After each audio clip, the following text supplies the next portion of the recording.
Hai teman-teman. Han, ketemu lagi di video kita. Kali ini kita bakal ngobrolin sesuatu yang penting banget nih. Kalian pasti udah sering dengar berita tentang Jakarta yang katanya bisa tenggelam kan? Nah, ternyata bukan cuma Jakarta aja loh. Ada beberapa daerah lain di Indonesia yang juga terancam tenggelam gara-gara krisis iklim dan pemanasan global. Serius, ini bukan bohongan. Ini masalah serius yang harus kita perhatikan bareng-bareng.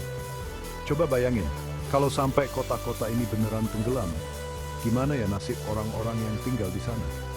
Daripada penasaran, mending langsung aja kita cari tahu daerah-daerah mana aja yang harus waspada. Kita mulai dari yang paling sering diomongin, yaitu Jakarta. Ibu kota kita ini ternyata lagi berjuang melawan musuh yang nggak kelihatan, yaitu penurunan tanah. Tahu nggak sih? Menurut para ahli, Jakarta itu tenggelam sekitar 6,7 inci setiap tahunnya. Cepet banget kan? Kayak kita ngelihat tanaman tumbuh, tapi ini tanah yang malah turun. Kalau dibiarin terus, bisa-bisa beberapa bagian Jakarta udah nggak kelihatan lagi beberapa puluh tahun lagi. Tapi bukan cuma itu aja masalahnya. Pompa air tanah yang terlalu banyak dan banjir yang udah kayak rutinitas di Jakarta malah bikin kondisinya makin parah. Setelah Jakarta, ada juga kawasan di pesisir utara Provinsi Banten yang katanya bakal tenggelam. Daerah ini punya pantai yang panjang banget, dan sayangnya sebagian besar daratannya itu rendah. Kalian tahu kan, kalau daratannya rendah terus air laut naik, apa yang bakal terjadi? Yap, daerah ini bakal jadi salah satu yang kena imbasnya. Jadi bukan cuma Jakarta aja yang harus hati-hati, Banten juga punya posisi yang cukup rawan loh.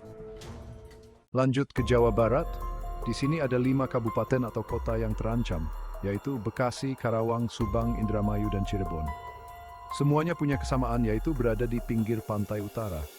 Artinya, mereka berada di barisan paling depan kalau air laut naik. Coba bayangin guys, sebagian besar wilayah di utara Jawa Barat ini punya dataran rendah dan pantai yang landai. Kalau air laut naik terus, bisa-bisa daerah ini berubah jadi lautan luas. Serem banget, kan? Sekarang kita ke Pekalongan, kota yang terkenal dengan batiknya. Ternyata Pekalongan juga lagi berjuang melawan ancaman tenggelam loh.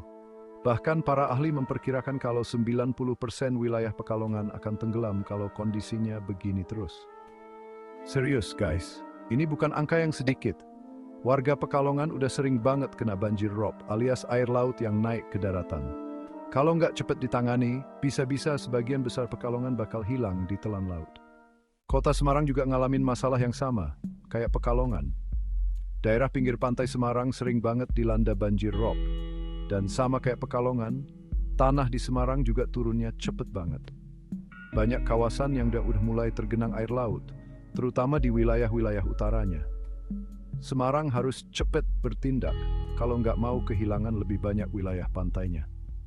Surabaya, kota terbesar kedua di Indonesia, juga nggak luput dari ancaman tenggelam, terutama di kawasan pesisir Pantai Kenjeran. Sama seperti kota-kota di pinggir pantai lainnya, Surabaya juga menghadapi risiko kenaikan permukaan air laut.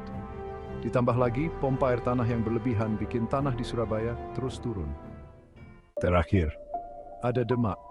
Daerah ini juga berada di barisan terdepan yang terancam tenggelam akibat naiknya permukaan air laut dan turunnya tanah. Kondisi di Demak ini benar-benar ngasih kita peringatan guys, bahwa ancaman tenggelam ini bukan isapan jempol belaka. Beberapa wilayah di pinggir pantai Demak bahkan udah mulai sering kena banjir rob. Itu dia teman-teman, 7 daerah di Indonesia yang terancam tenggelam. Setelah nonton video ini, pasti kalian sadarkan kalau ini bukan masalah yang bisa kita anggap sepele. Kondisi ini benar-benar serius dan kita semua harus peduli sama perubahan iklim dan langkah-langkah apa aja yang bisa kita lakuin buat ngurangin dampaknya. Yuk, kita mulai dari diri sendiri. Kurangi pakai plastik, hemat energi, dan dukung gerakan-gerakan yang peduli sama lingkungan. Kalau enggak, bisa-bisa nanti kota-kota ini beneran hilang tenggelam di laut. Gimana menurut kalian? Apakah ada daerah kalian yang masuk dalam daftar ini? Tulis di kolom komentar ya, dan jangan lupa untuk like, share, dan subscribe biar nggak ketinggalan video menarik lainnya.